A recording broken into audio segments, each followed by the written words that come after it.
Thank you, everybody. Thank you. And if you think this crowd is big, you should see right now what's outside. Congratulations.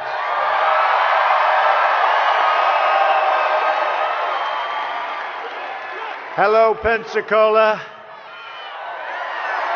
What a place. Right here on the Emerald Coast, right? The Emerald Coast. In the great state of Florida, where we had a tremendous victory, didn't we? Come on. We are joined by many, many people in the military and great American patriots. Thank you very much. Well, you remember the campaign. I said, let me begin by wishing each and every one of you a very Merry Christmas, right?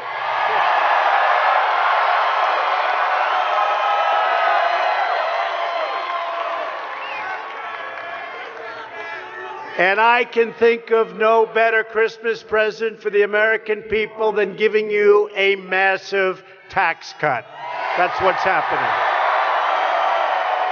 And your Senate and your House, hopefully, very shortly, will have those approvals. Those hands will go up, and you're going to be paying a lot less tax. So congratulations, I hope. They got to vote, and I think they will. I can't wait to sign that tax cut. Great for so many, but great for the middle class. We're going to put it into law. We're going to cap off an incredible first year in office. There's been no first year like this, or at least just about no. I think the answer is no, but I have to be very accurate because of the fake news back there.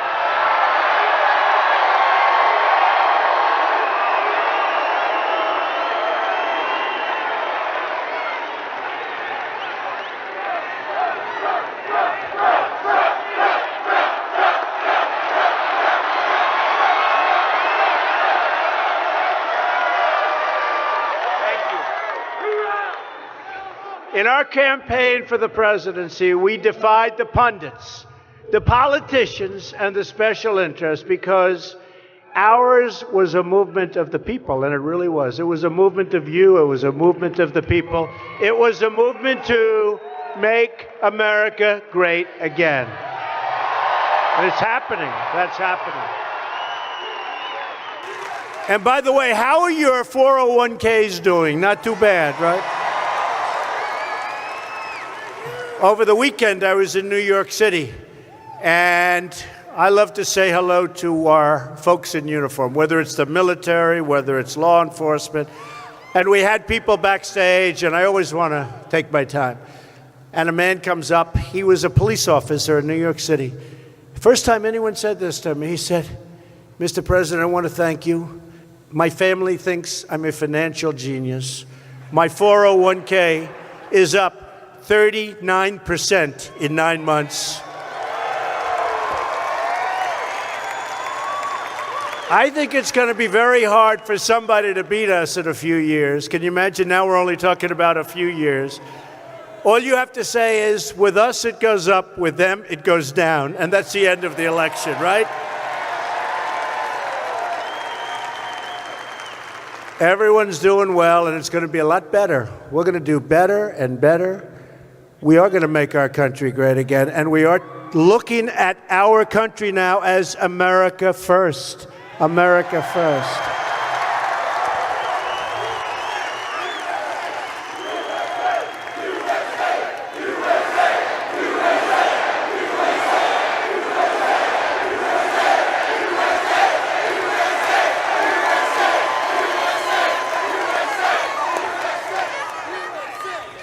So tonight we're going to speak straight to the American people and cut right through the fake news media. Right through it. We're going to speak the plain truth, and really the truth that you just want to hear, you have to hear, they don't want to hear. But And by the way, did you see all the corrections the media's been making? They're saying, sorry, they've been doing that all year. They never apologized. Maybe that comes with being the president. I don't know. I don't know. They've been apologizing left and right. They took this fraudster from ABC. They suspended him for a month. They should have fired him for what he wrote. He drove the stock market down 350 points in minutes, which, by the way, tells you they really like me, right? When you think of it. And you know what he cost people? And I said to everybody, get yourself a lawyer and sue ABC News. Sue them. So, and then CNN apologized just a little while ago. They apologized. Oh, thank you, CNN. Thank you so much. You should have been apologizing for the last 2 years. True. True.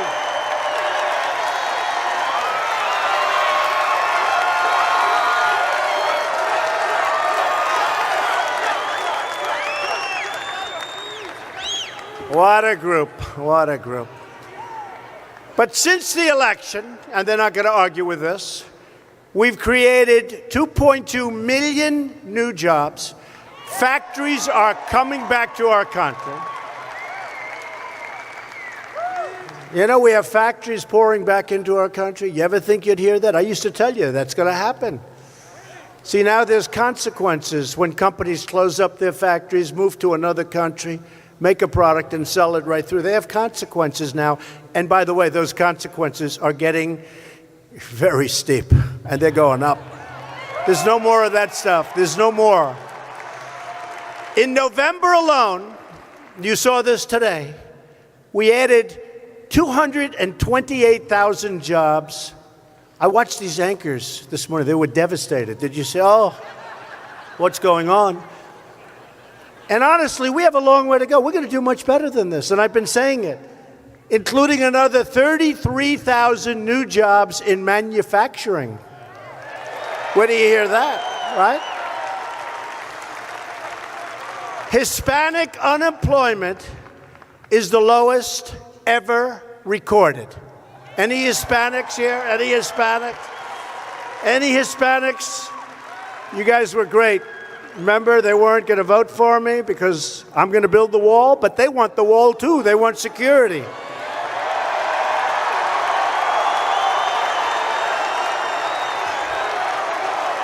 Oh, we're going to have the wall. Don't worry.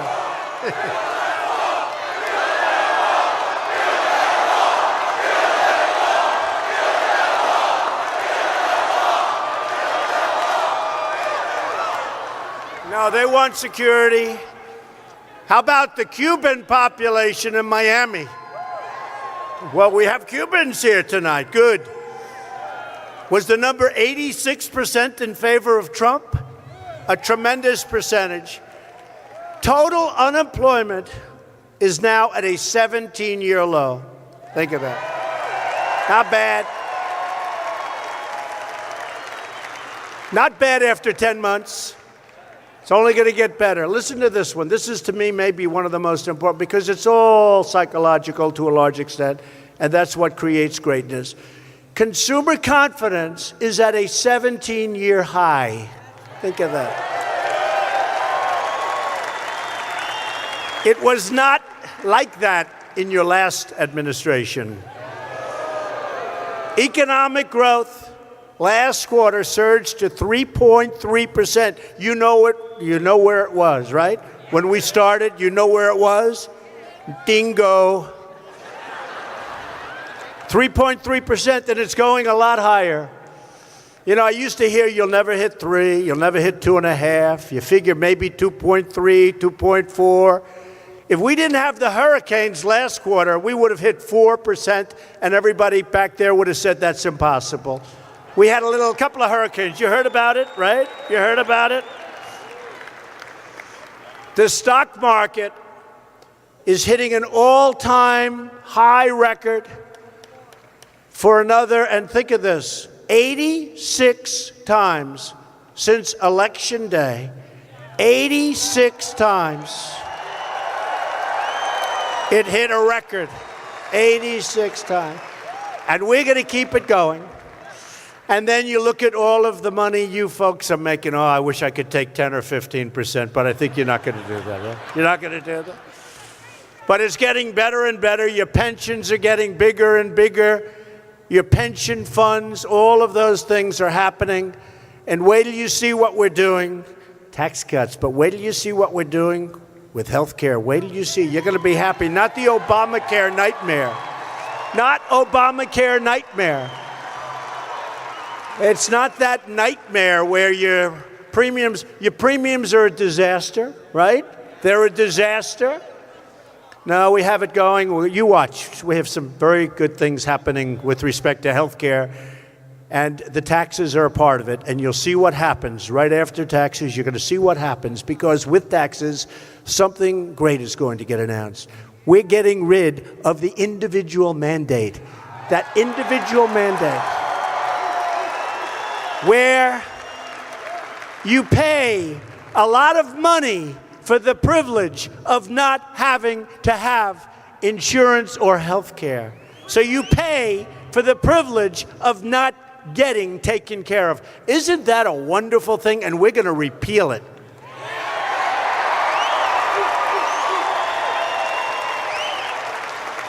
Since the election, we've created more than $5 trillion in new economic wealth just in the stock market alone. We're not including real estate and other values. $5 trillion. And we are finally rebuilding our country, defending our citizens, and fighting for our great American workers.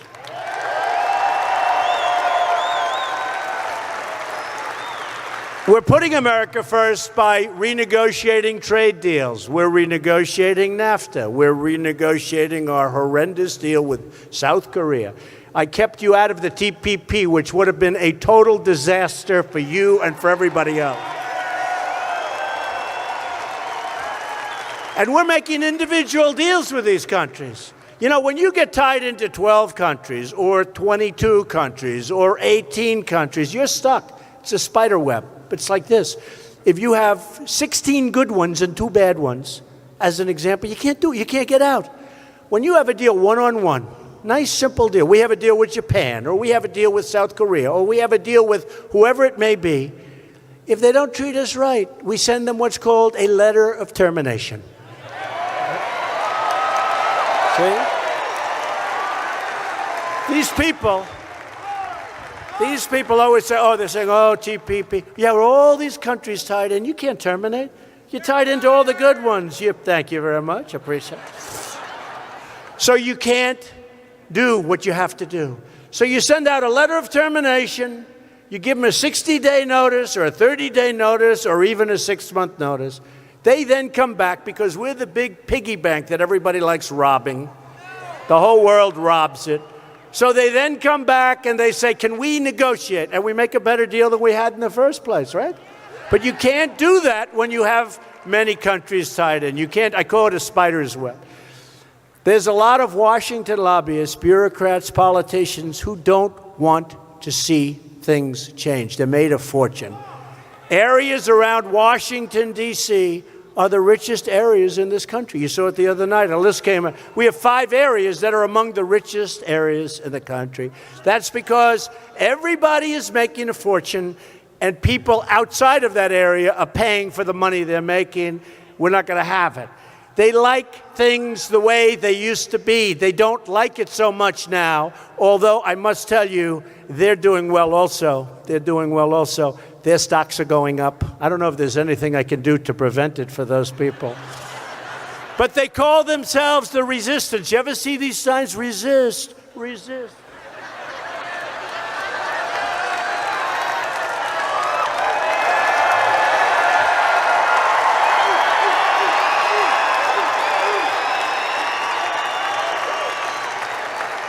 I love these guys. Look at these guys. Blacks for Trump. I love you.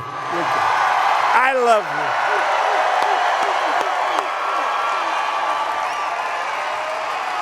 I love you. By the way, now that you bring it up, black home ownership just hit the highest level it's ever been in the history of our country. Congratulations.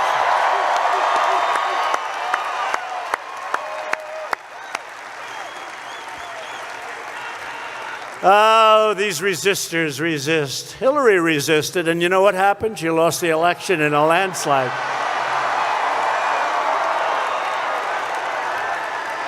But you know what they're really resisting? They're resisting the will of the American people. That's what they're resisting.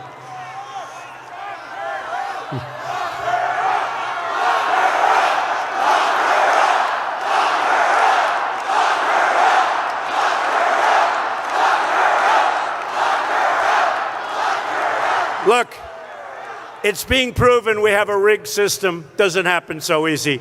But this system, going to be a lot of changes. This is a rigged system. This is a sick system from the inside. And, you know, there's no country like our country, but we have a lot of sickness in some of our institutions.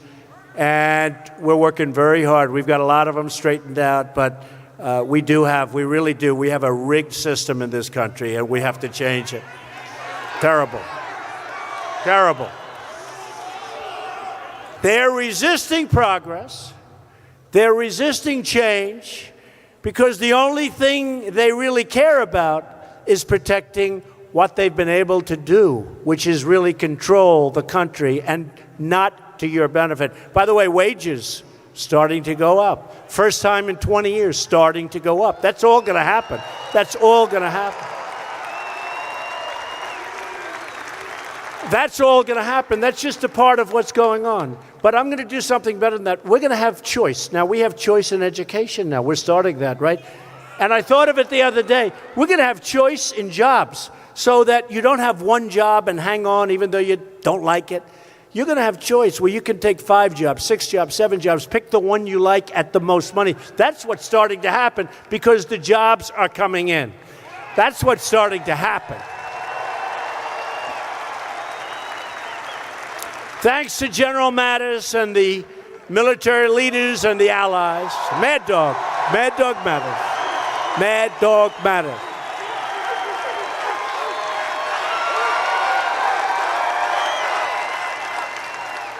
Thanks to Mad Dog Mattis, and we have great military leaders. ISIS is being dealt one brutal defeat after another. You see it. Not only are we defeating these killers, these savage killers, horrible, horrible, you don't even want to say people. These are savage killers over there, but we sure as hell don't want them to come over here. I'm sorry. I'm sorry. You know, they come back to some countries and they come in. We're making it a very difficult process. We had such weakness. They'd go out, kill people, then they come back and they go back home to mom and dad. Okay, before they went nutso and start over here. We're making it very difficult. You see what's being happened. We're watching every single one. We have thousands of people right now under surveillance. Slow surveillance. That sounds familiar. That sounds familiar.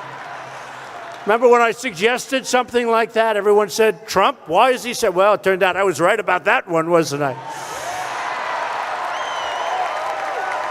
America is being respected again abroad, and we are taking care of our citizens at home, and we're going to have safety, and we've got a lot more now.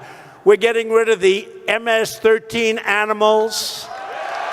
We're going to have safety again. Because America is more than just a place on a map. America is a nation. America is a family. America is ours to love and to cherish and to protect and to take care of, and that's what we're doing. We're going to take care of this country for our children and our grandchildren and our great-grandchildren, and we're not going to let people come into our country who are going to destroy our country.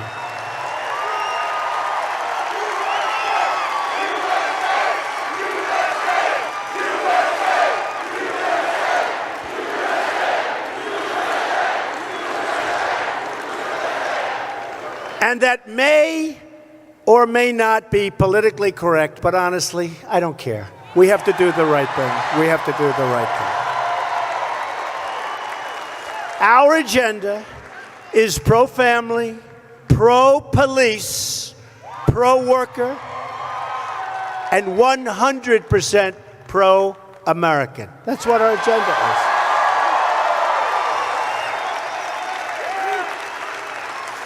That's why I recently withdrew the United States from the United Nations plan for global governance of immigration and refugee policy. No borders. It's a no borders plan. They have a plan, no borders. I heard about it recently. I said, what are you talking about, no borders? No borders. No borders. Everybody can come in. If you don't mind, I've rejected that plan. Is that okay? Okay. I told them, not only do we want no borders, we want the strongest borders you've ever seen. We're going to have such borders. We'll have borders on top of borders. America's a sovereign country. We set our immigration rules. We don't listen to foreign bureaucrats. We don't listen to other countries telling us how we should be running our immigration. Thank you very much.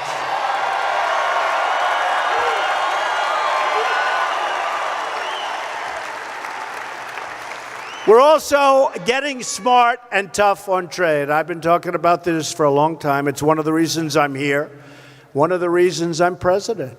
We are renegotiating the disastrous trade agreements of NAFTA, of South Korea, of so many others. We are making great.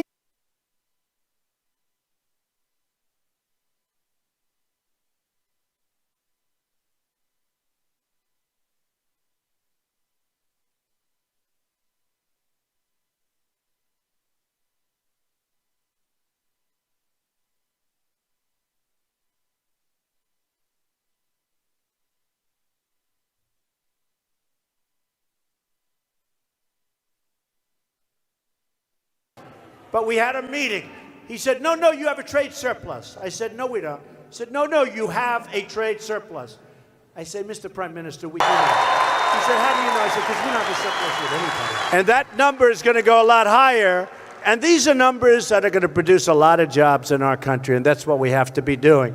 We are going to end the theft of American intellectual property, crack down on China's trade abuses, and confront countries that cheat, of which many of them are in that category, sadly. We will buy back our country. We will take back our country. We will make those great trade deals, and we will have unbelievable amounts of jobs created and factories created.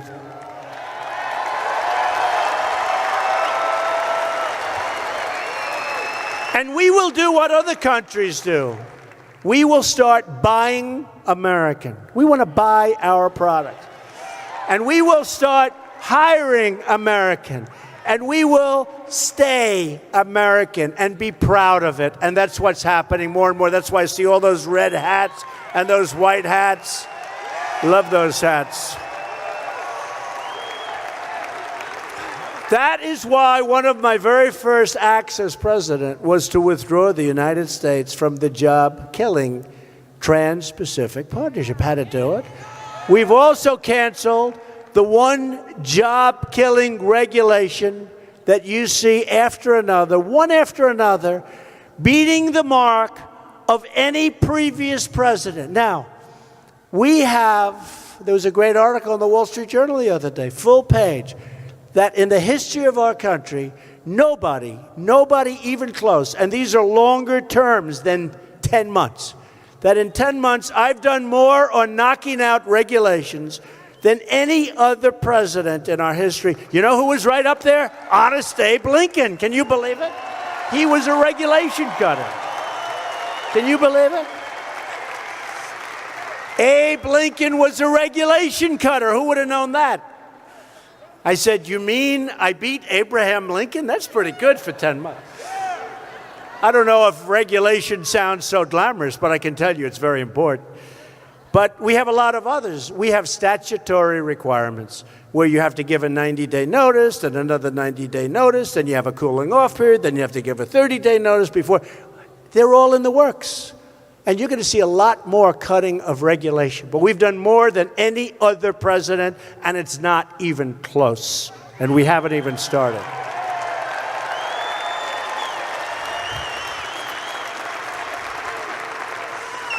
And as promised, and I used to come out here, I've been here 3 times. I love it. I just keep coming back. I just keep coming back.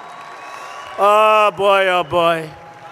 I'll tell you, when we were doing well during that beautiful election night, when we were doing well all over Florida, I said, was the Pensacola area included yet? And they said, no. I said, guess what? We just won that election.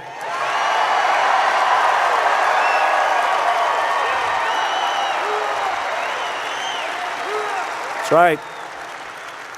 And as promised, remember, I announced that I would withdraw America, the United States, from the horrible, for us, good for other countries, it's great for other countries, from the horrible Paris Climate Accord.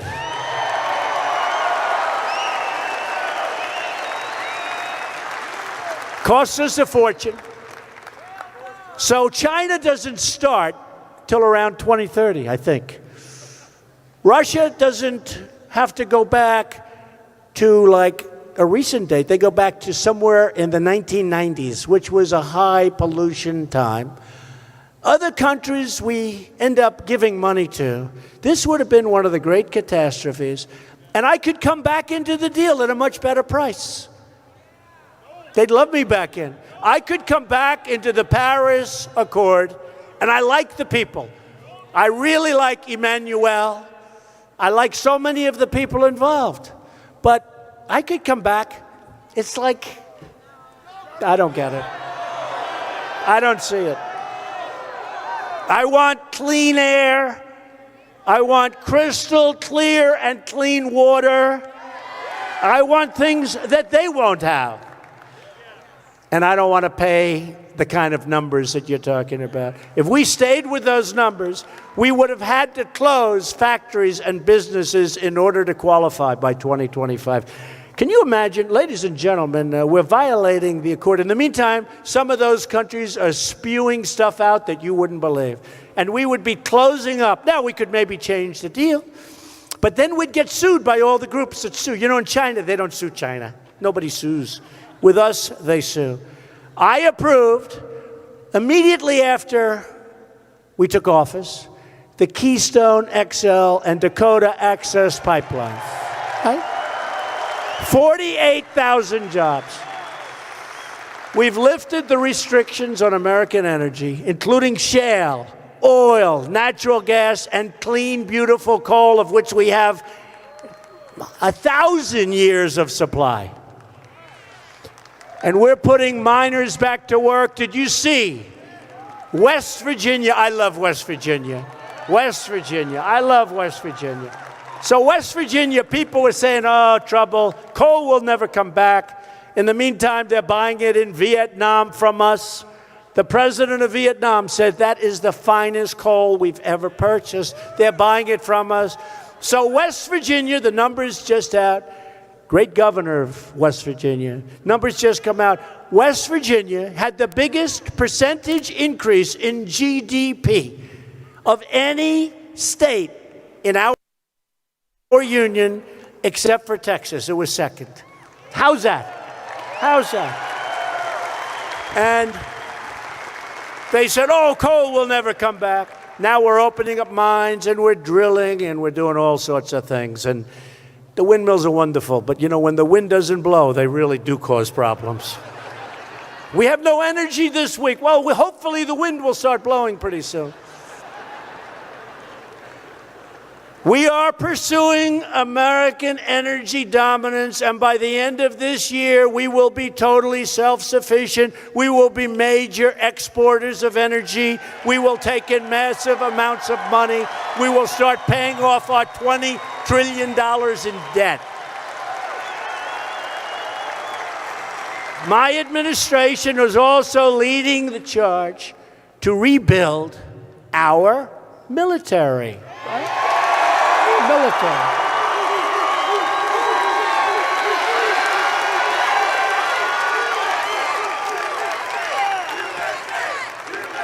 We're supporting our troops and their wonderful military families, including those right here in the cradle of naval aviation.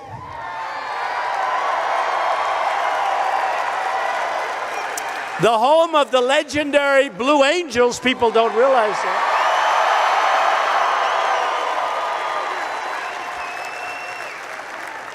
By the way, can those people fly or what?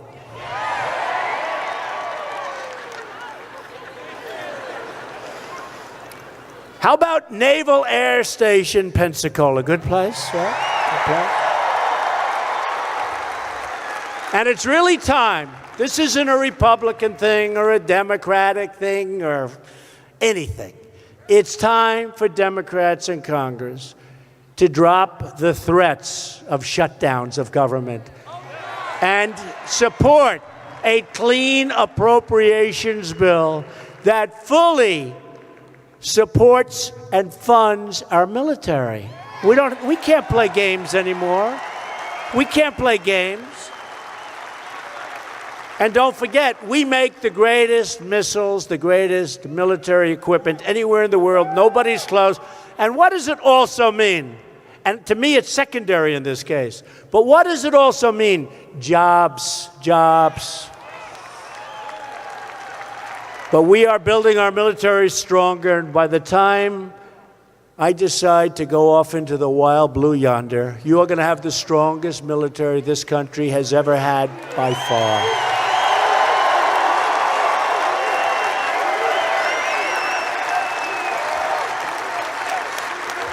It's wrong and dangerous for congressional Democrats to hold troop funding hostage for amnesty, letting people pour into our country. We don't know who they are. We don't know where they come from. You saw what happened with beautiful Kate Steinle. This guy, he said he didn't know it was a gun. Oh, he didn't know. Oh, he didn't know. He didn't know it was a gun. That's his new line. Do you notice the federal government came in and brought another suit against him, right? We'll come in.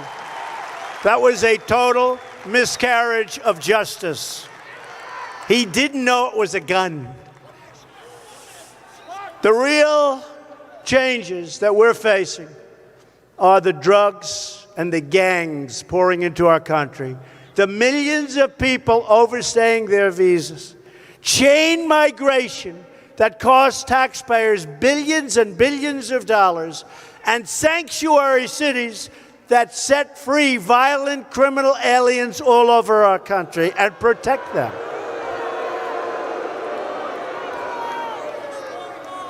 People come in and they're not necessarily good, like the man that ran over, the animal that ran over many people in New York City the other day. You saw that 2 months ago.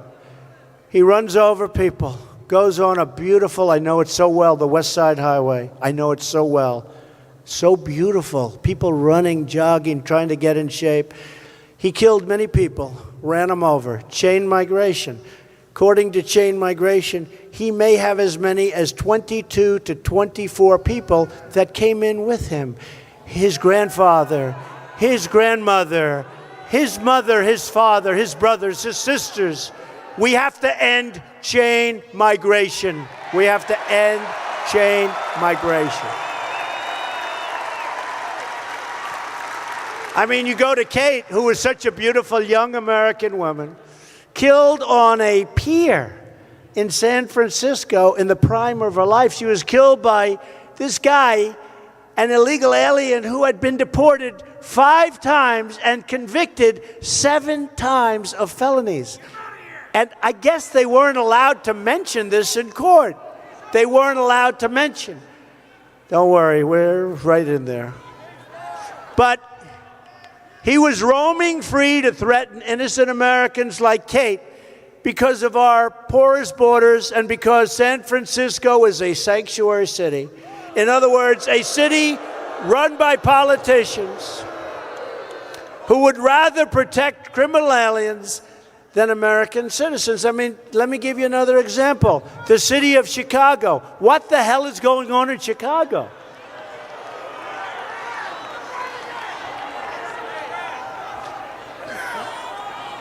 There are those that say that Afghanistan is safer than Chicago. Okay? What is going on? You know what's wrong with Chicago? Weak, ineffective politicians, Democrats that don't want to force restrictions and don't want, and by the way, Chicago, for those of you that are going to say guns, guns, Chicago has the toughest gun laws in the United States, okay? Just in case you were thinking about, you know, they immediately say, oh, you got to take away. Well, Chicago has the toughest gun laws in the United States. So we're asking Democrats in Congress to cease their obstruction and do the right thing. End sanctuary cities. Stop the carnage. Save the innocent lives. We've also begun the process of building the wall on the southern border.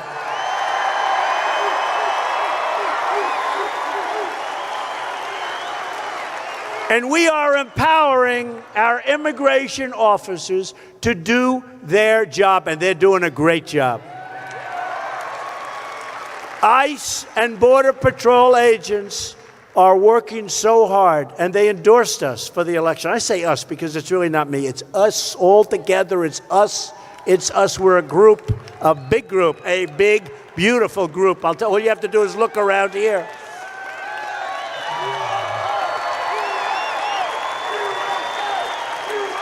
Just look around.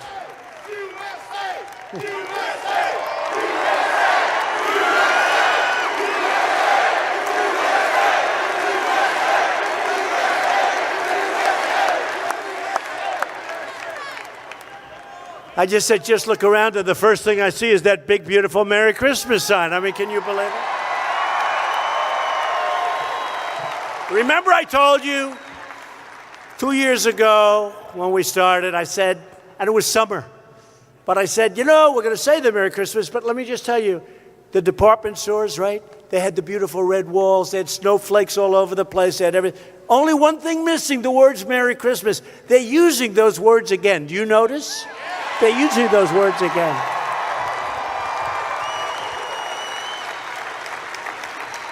But one by one, we're finding the illegal alien drug dealers, the gang members, the thieves, the criminals and the killers preying on our children, preying on everybody. And we are throwing them the hell out of our country, or we're putting them in prison.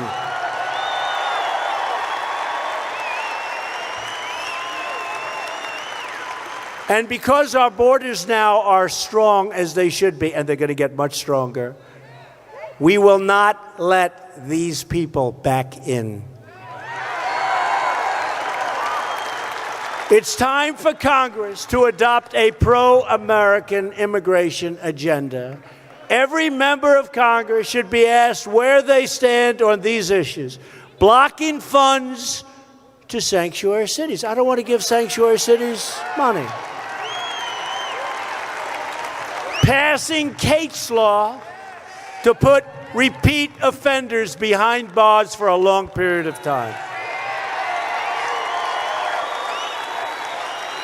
Increasing the number of ICE officers, who are fantastic, and Border Patrol officers, so we can dismantle vile criminal gangs like, as I said, MS-13 animals.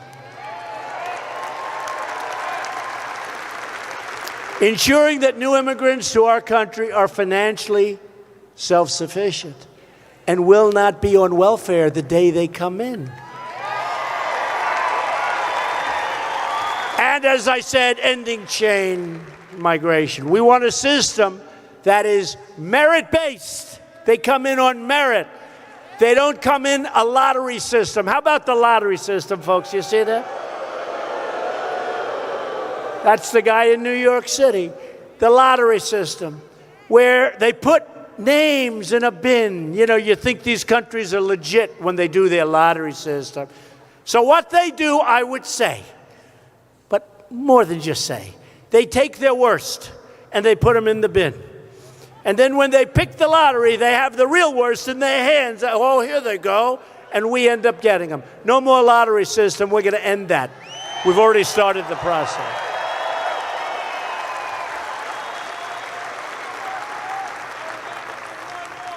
We want people coming into our country who love our people, support our economy, and embrace our values. It's time to get our priorities straight. This guy's screaming, "We want Roy Moore." He's right.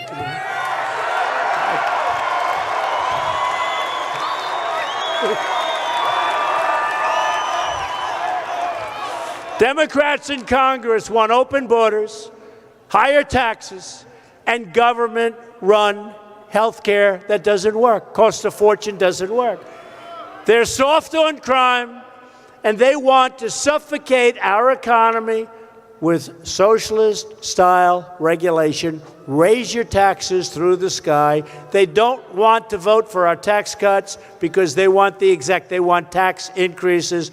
That's why we need a Republican in the House. We need a Republican in the Senate. We need more of them. And by the way, just so I can satisfy this gentleman out there, how many people here are from the great state of Alabama? Whoa.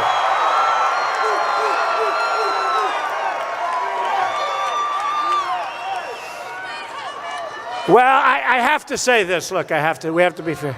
So did you see what happened today? You know the yearbook? Did you see that?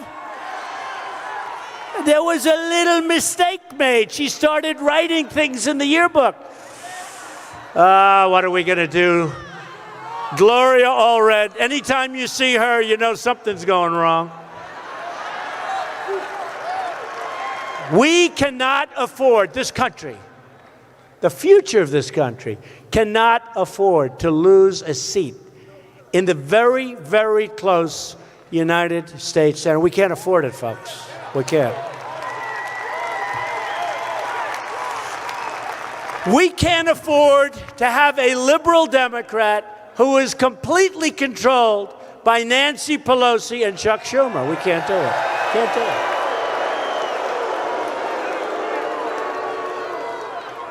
His name is Jones, and he's their total puppet, and everybody knows it. He will never, ever vote for us. We need somebody in that Senate seat who will vote for our Make America Great Again agenda, which involves tough on crime, strong on borders, strong on immigration. We want great people coming into our country, building the wall, strengthening our military, continuing our great fight for our veterans. I love our veterans.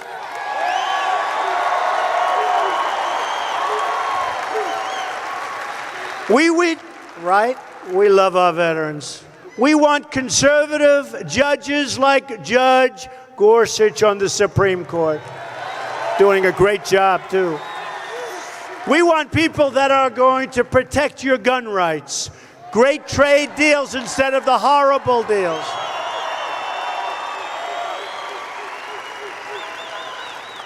And we want jobs, jobs, jobs. So get out and vote for Roy Moore. Do it. Do it. Do it. Working with Republicans in Congress, we've already signed 88 pieces of legislation. We get no credit. They always say, well, you know, President Trump really needs this tax bill because he hasn't passed any legislation. Well, so far in 10 months, we've passed more during this period of time than any other president in the history of our country. And the second, let's call runner-up, is Harry Truman was second. So we passed all of this, including the long-awaited Veterans Accountability Act. You know what that is, right? David Shulkin, our secretary, has done a great job. The VA was a mess. So many parts of our country. Hey, they left me with North Korea. They left me with a mess in the Middle East. They left me with Afghanistan, which was a disaster. We'll make a lot of progress in Afghanistan, just like we have with getting ISIS out of Iraq, getting ISIS out of Syria, knocking the hell out of them. They left me with a mess. But we're cleaning up the mess. We're cleaning it up. And with time, we'll have it spinning like a top. For decades, veterans have asked for a law to hold corrupt and incompetent employees at the VA accountable. But it never happened. Then we got it done. This piece of legislation, for decades, they've wanted. You couldn't fire anybody at the VA if they were sadists, if they were horrible people, if they wouldn't show up to work. You couldn't fire anybody. Now, we look at them, they're no good. We say, you're fired, get out of here.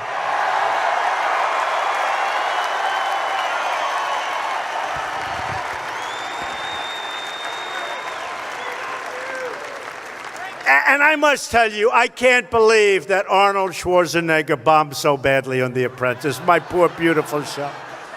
It was so successful. We get a big movie star and he can't pull it off. We are respecting Americans' heroes and rebuilding America's standing. All over the world, they're respecting us again. When I came into office, we inherited all of these problems all around the globe, years of America projecting weakness, not going over the red line. If we went over the red line, you wouldn't have had Russia and Iran going into Syria. But you know what? He said, you're never going to do it. Don't ever violate the red line. They violated the red line. He did nothing. So Russia went in and Iran went in. But you know what? We had 59 missiles and they used gas. And we said, you can't do that. And we hit our great military from ships 700 miles away. 59 missiles and 59 perfect hits.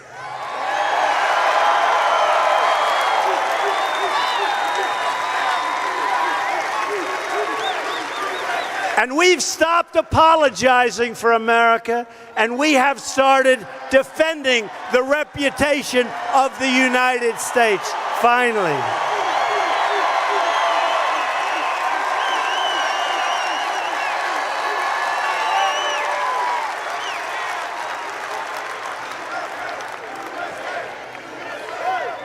To prevent Iran from ever obtaining a nuclear weapon, I recently declined to certify the disaster known as the Iran nuclear deal, a total disaster. How about that deal? How about that deal? We give them $150 billion, right? We give them $150 billion. But here's the thing. Smaller money, but think of this. We give them $1.8 billion in cash. I mean, like green. In fact, it was so much cash that they had to go to other countries also because we didn't have enough cash in Washington, D.C. They loaded up planes with cash. Can you believe the presidency has that kind of power? I don't want to ever try it.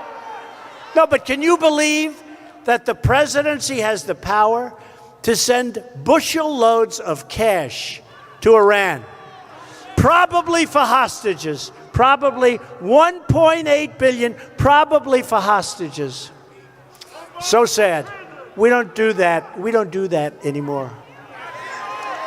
As part of a campaign of maximum pressure on the vile dictatorship of North Korea, we have imposed the toughest ever sanctions passed by the United Nations Security Council, and we have a lot of other sanctions. But, you know, I don't know that sanctions are going to work with him. We got to give it a shot. You know, we'll see. Who knows? I just tell you, folks, you're in good hands. That's all I can say.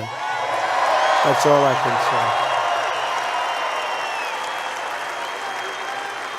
And I've strengthened our relationships with America's allies and asked other NATO members to pay their fair share. And now the money is pouring in.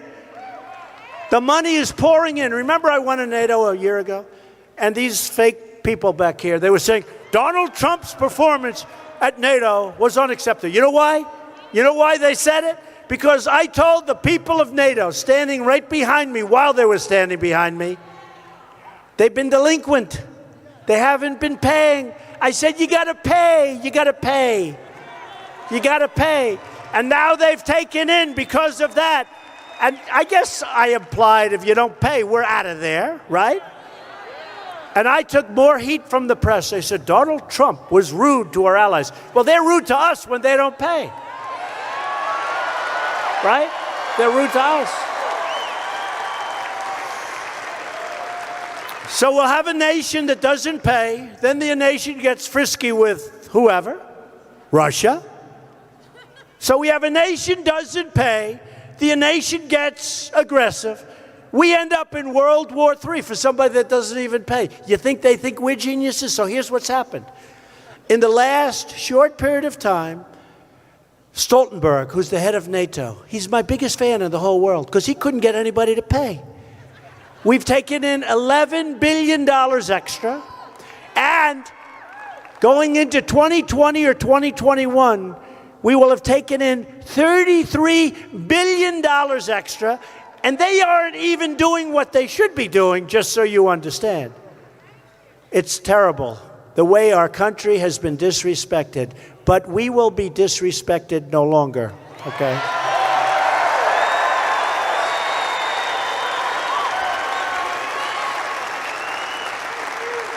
Now, tomorrow morning, you'll see from these fakers back there, Donald Trump again disrespects NATO. I don't disrespect NATO. I think NATO's wonderful.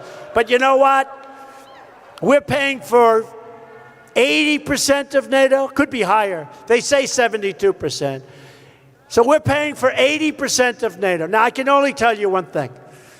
It helps them a hell of a lot more than it helps us. Okay?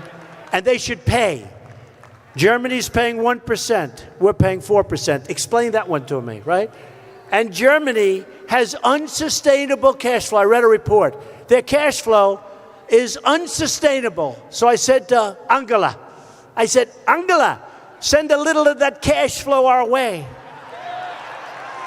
And she said, but Donald, because we're protecting them. We have 40,000 soldiers in Germany. Nobody even knows that. I said, Angela, let us have some. She said, Donald, the German people wouldn't be happy with that. I said, well, you know what? The American people aren't happy with the way we have it now, okay? The American people aren't happy. And at home, we're restoring the rule of law. We're interpreting the Constitution as written, defending the Second Amendment. You'll keep your guns. And protecting religious liberty. We are protecting religious liberty. And we're getting rid of the Johnson Amendment. We've stopped the government's attacks on our Judeo-Christian values. Because we know that families and churches, not government officials, know best how to create a strong and loving community. We know that. Getting rid of the Johnson Amendment, study that up. That's a big thing. That's a big thing. A lot of people are very, very happy about that. We know that parents, not bureaucrats, know best how to raise their children and to nurture their children. And above all else, we know this: America doesn't worship government. We worship God.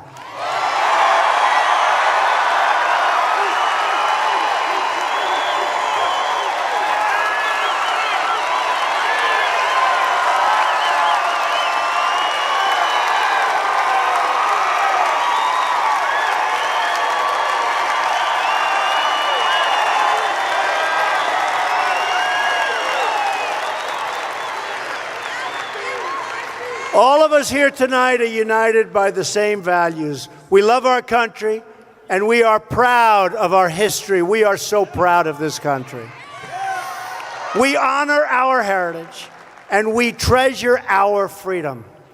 We support our incredible men and women of law enforcement.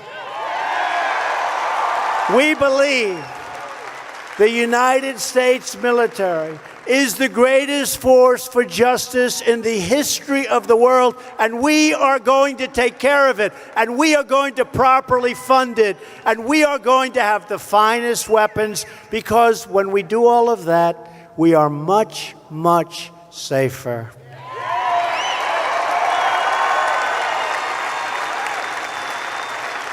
And far less likely to have to use them. It's amazing how that works, isn't it? We believe that every American should stand for the national anthem.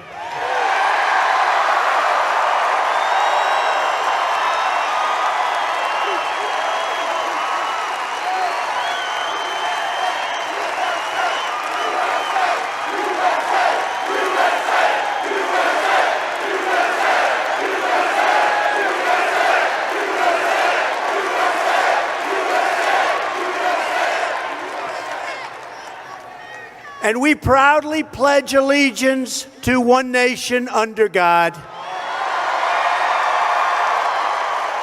Our rights come from our Creator, and no earthly force can ever take those rights away, and they never will.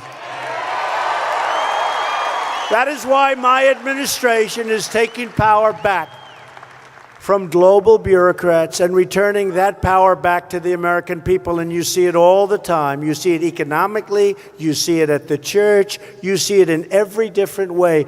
We don't sing a global anthem. Our troops don't wear a foreign uniform. And we will never surrender our rights to international tribunals. We won't do that.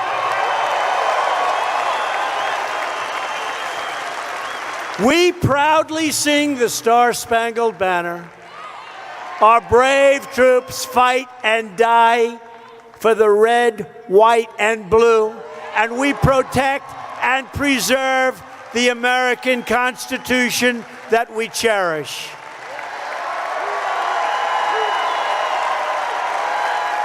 I've said it so often that my job is not to be president of the world. My job is to be president of the United States of America.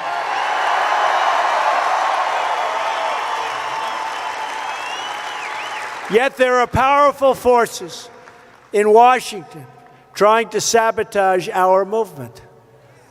These are bad people. These are very, very bad and evil people. They know who they are. These are the people who made their money, their names, their careers, their power off the corrupt and broken system, and they liked it the other way. So they will do anything at any time, and they'll never stop. But you know what? We're stopping them. You're seeing that right now. You're seeing that right now. We're stopping them. It's corrupt, it's rigged, and we're stopping them. They will lie and leak and smear because they don't want to accept the results of an election where we won by a landslide.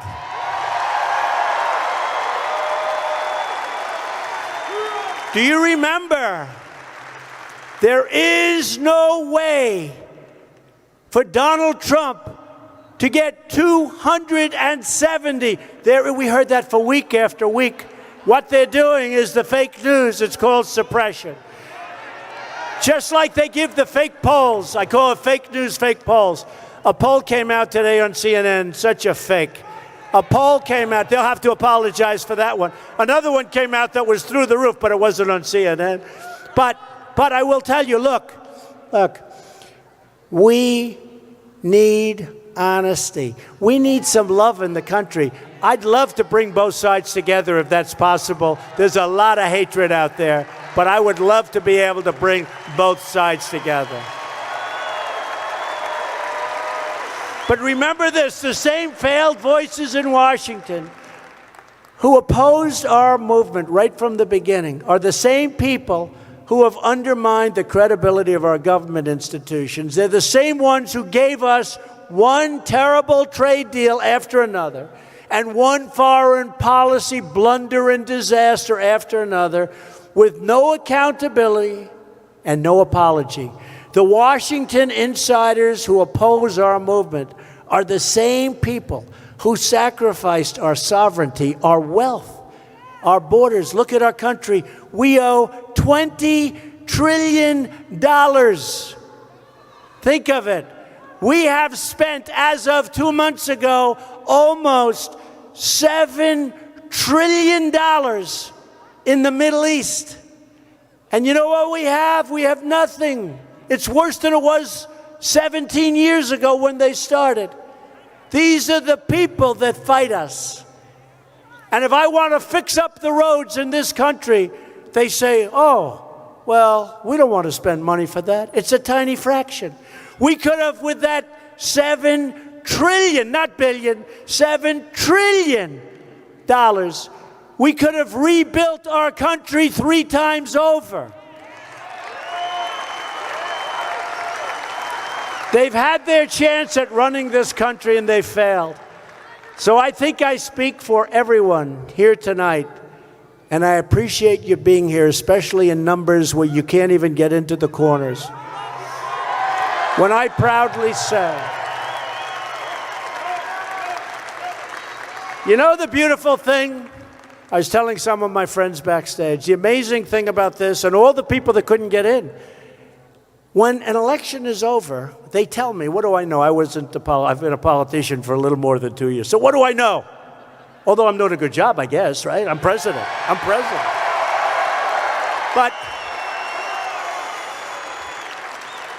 But it's sort of incredible. You look at everybody, you see the love in the room, and you see what's going on with everything. And you say to yourself, this is truly a country that respects. They say that when you don't have an election, the election's over. There's no competition, there's no nothing, although we always have the deep seats inside. But it's over. They say you can't draw a crowd. In other words, when an election ends, you can't draw flies. They say, look at this place. Look at this place.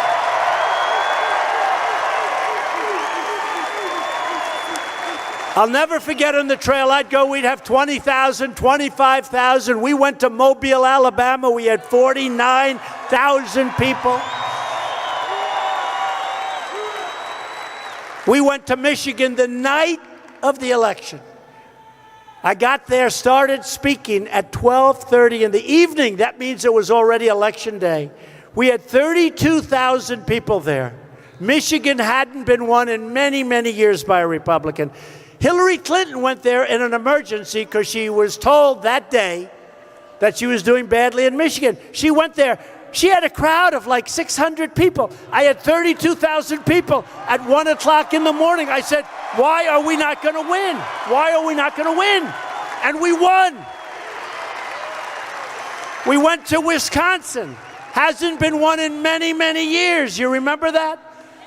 We went to Wisconsin. Hadn't been won in many, many years. She decided not to go. Thank you very much, Hillary. I guess the Russians advised her not to go. You know, the guy. But she decided not to go. And her husband supposedly said, you better go to Wisconsin. You better go to Michigan. I don't like what I'm seeing. I was in Michigan, and I was driving down the street, and they have a Trump-Pence sign on every single lawn all the way to the arena. You better go there.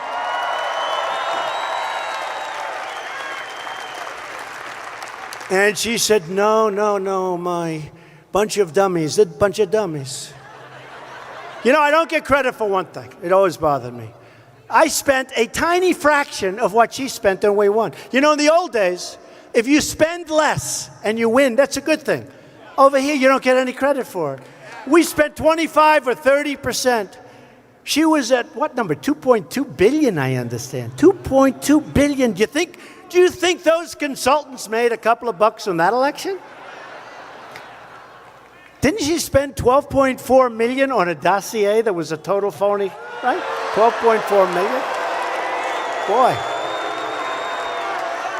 So we spent a tiny fraction, think of it, a tiny fraction of the money, and we won. But we won because of people like you. Because of people like you. And I'll tell you what, if the Democrats had won that election, instead of being up 39 points in your 401ks, you'd be down 50% from Election Day, I'm telling you, because it was ready to go down the tubes. I will tell you that. Thank you, man. So we don't need the advice from the Washington swamp. We need to drain the swamp, and we're going to do it, and we are doing it. That's why I don't really care about all the bitter attacks, all the phony stuff going on. Big media, special interests, phonies all. They're not here to protect you. They are only here to preserve and to protect themselves. And you're finding that out. I had a great life before I did this. Oh, think of where I'd be right now if I didn't do this. I'd be very happy, believe me. But I wanted to do it, and I wanted to give back, and I saw what was happening, and I've always been good at doing the money thing. I saw what was happening to our country, and it wasn't good. It wasn't good.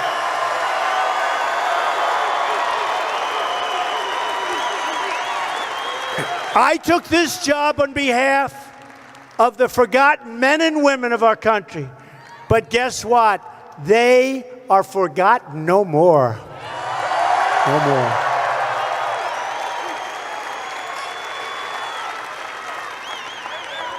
People came out of areas, you know, they didn't think you existed. You know that, right? Remember? And you remember the word deplorable? How brilliant was that? I was watching her with that speech, and she was reading a teleprompter yet. And she said, deplorables. And I said, huh, that's not nice. She's talking about a lot of people. Little did I know I was right. That thing blew up. That was one of the reasons she lost. And now we're all proud deplorables. We're proud deplorables. Very proud. Your voice will never, ever be ignored again. They're all going to be coming after you for every election from now on in this country. You will never be ignored again. Your dreams are my dreams. Your hopes are my hopes. And your future is what I'm fighting for each and every day.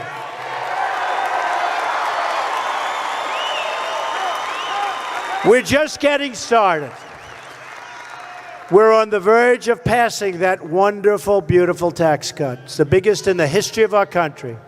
It doubles the amount of income taxed at the rate of 0. It lowers tax rate. It expands the child, you know that, the child tax credit so broadly. It provides relief from the estate tax, also known as the death tax. It cuts small business taxes. It reduces the corporate rate, very importantly, from 35%, which is the highest in the industrialized world, all the way down to 20%. You're going to have new companies coming in. You're going to have jobs, jobs, jobs. And it brings corporate money from overseas back where it belongs. And we're talking about possibly in excess of $4 trillion that we can finally bring back. The typical family of 4 earning $75,000 will see an income tax cut of up to $2,000, cutting their tax bill in half. People don't know it, and they don't want to report it. These people don't want to report it. Our business tax cut is expected to raise annual income for the typical household by more than $4,000. They don't want to tell you that.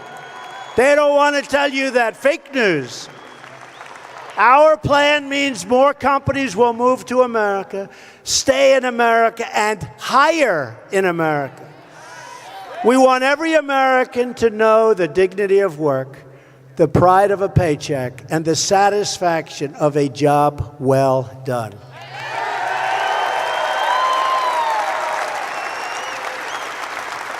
The Democrats in Washington want to grow our welfare rolls that you're going to pay for.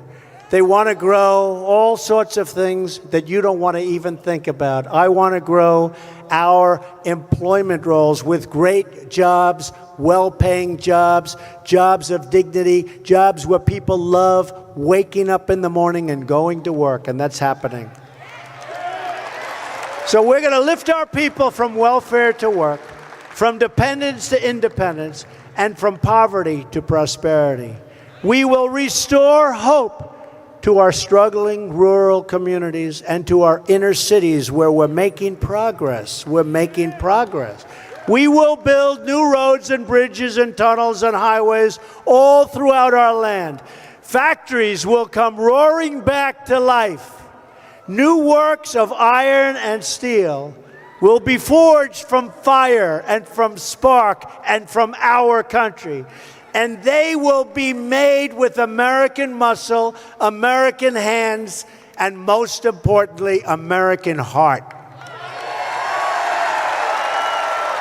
And these creations will be branded with a very simple but very beautiful phrase, made in the USA.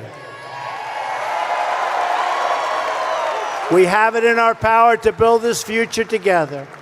A future of patriotism, prosperity, and pride. We all share one home and one glorious destiny. And whether we are young or old, I feel very young. Do you feel young? I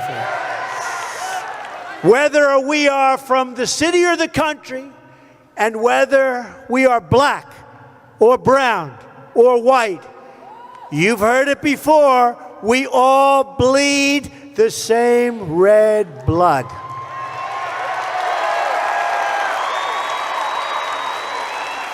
We all salute the same great American flag.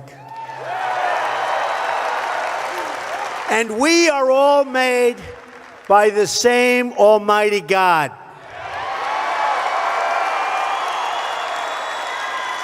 We are the nation that dug out the Panama Canal, won 2 world wars, put a man on the moon, and brought communism to its knees. As long as we have the courage of our convictions and the strength to see them through, then there is no goal beyond our reach. As long as we are true to our values, loyal to our citizens, and faithful to our God, then we will not fail.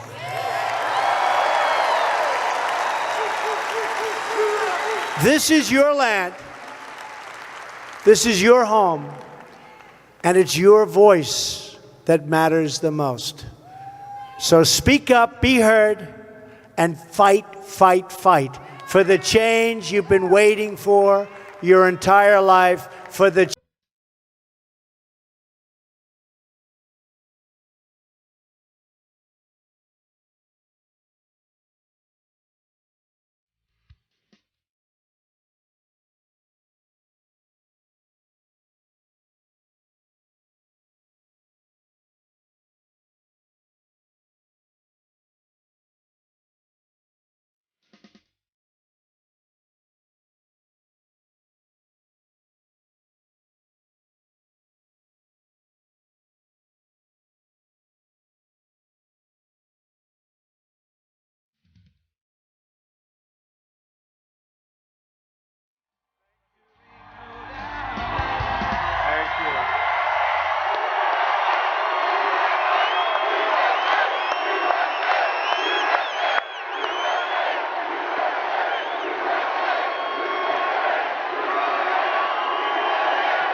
Thank you, everybody. Thank you. And if you think this crowd is big, you should see right now what's outside. Congratulations.